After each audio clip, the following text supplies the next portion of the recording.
SB19 tinatawag ngayon at kinikilala ng marami bilang new king of endorsement.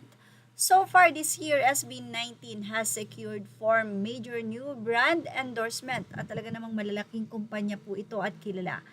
Una ay ang CDO Idol February 8, 2026, AIA Philippine April 8, 2026, Watsons May 11, 2026, at Dato Puti July 1, 2026.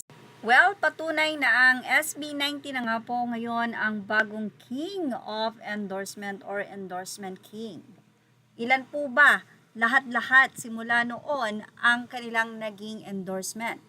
Batay sa mga pampublikong inanunsyong endorsement, brand ambassadorship at malalaking brand partnerships ng SB19 bilang grupo mula 2019 hanggang 2026, wala pa namang official na major endorsement noong debut year nila noong 2018. Pero humigit kumulang na 19 hanggang 20 magkakaibang brands na ang kanilang naging kapartner. Narito po ang ilan sa listahan. Netflix Philippines, KFC Philippines, Acer Philippines, GCash, Dunkin' Donut, Lazada Philippines, Lucky Me, Mondanisin, Pepsi, Pizza Hut, Selecta Unilever, Avignon Clinic, Pure Gold, McDonald's Philippines, Bench, Bioderm, AIA Philippines, Watson Philippines, Acer Pure Philippines, Acer Pure Under 8, at wala pa po dito, hindi pa po nabanggit dito ang Pure Gold and then ang Mang Juan. So napakarami na po at dumagdag pa nga po ang bagong mga endorsement nila ngayong 2026, walang iba kundi ang CDO, ang AIA, ang Watson at ang Dato Puti. So, almost malapit na nga pong mag-30 ang mga ini-endorso ng SB19. Mukhang wala pa po dito ang Philippine Airline na sumusuporta rin po sa SB19. Anyway, ilang agency katulad ng UTA, ang Lunary Global, at marami pa pong iba. At ang nagsabi nga po na ngayon, ang SB na nga po ang kinikilala bilang brand kings. Sila na nga po ang may pinakamaraming ini-endorso ngayon sa mundo ng P-pop. At yan ang ating showbiz top update. Ano ang masasay ng mga 18 fans dyan? Ilagay na ang inyong opinion sa ating comment section. Wow, grabe naman talaga ang SB19. Anyway, bakit tinatawag na Kings of P-pop, Kings of Sold Out at Kings of Endorsement ang SB19? Patuloy na pinapatunayan ng SB19 na hindi aksidente ang kanilang tagumpay. Sa paglipas ng mga taon, lalong dumitibay ang kanilang reputasyon bilang isa sa pinakamalalaking pangalan sa industriya ng original Filipino music or OPM at P-pop. Dahil sunod-sunod na record, sold-out concerts at dumaraming endorsements, marami ang tumatawag sa kanila bilang Kings of P-pop, Kings of Sold Out at Kings of Endorsement. Ang titulong Kings of P-pop ay binibigay sa SB19 ng iba't ibang mga media outlets bilang pagkilala sa kanilang malalaking ambag sa pagpapalawak at pagpapakilala ng P-pop hindi lamang sa Pilipinas, kundi maging sa iba't ibang bansa. Dahil sa kanilang dekalidad na musika or dekalidad na musika, world-class performances at sariling pagkatha at produksyon ng kanilang mga awitin. Naging inspirasyon sila ng maraming bagong P-pop groups at artists.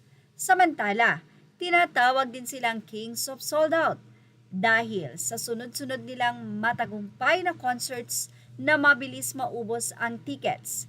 Isa sa pinakamalaking patunay nito ang kanilang mga concerts at music events na ilang oras o ilang araw lamang ay sold out na agad.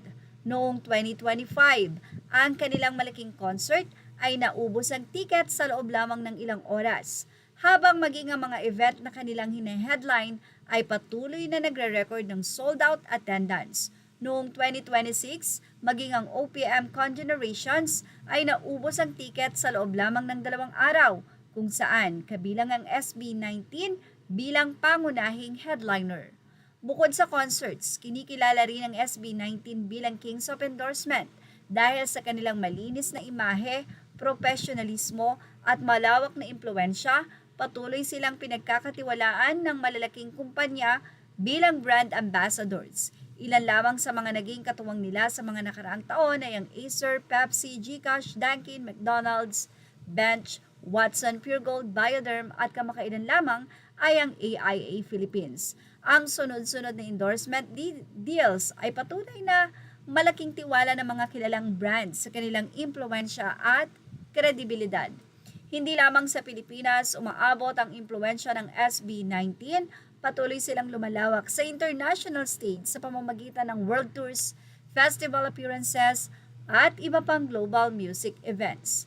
Dahil dito, lalo nilang naipakikilala ang talento ng mga Pilipino sa pandaigdigang industriya ng musika at nagsisilbing daan upang mas makilala ang P-pop sa buong mundo. Sa kabila ng kanilang napakalaking tagumpay, nananatiling mapagpakumbaba ang 5 miyembro at patuloy na nagbibigay inspirasyon sa kanilang mga tagahanga. Ang kanilang sipag, dedikasyon at pagmamahal sa musika ang dahilan kung bakit patuloy silang tinatangkilik at kinikilala ng publiko. Sa kasalukuyan, ang bansag ng Kings of P-pop, Kings of Sold Out at Kings of Endorsement ay hindi lamang simpleng titulo.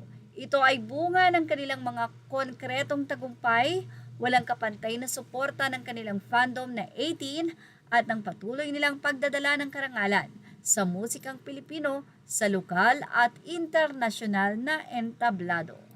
At iyan ang ating Showbiz Snap Update. Images are all credit to the rightful owners. Thank you for watching Showbiz Snap.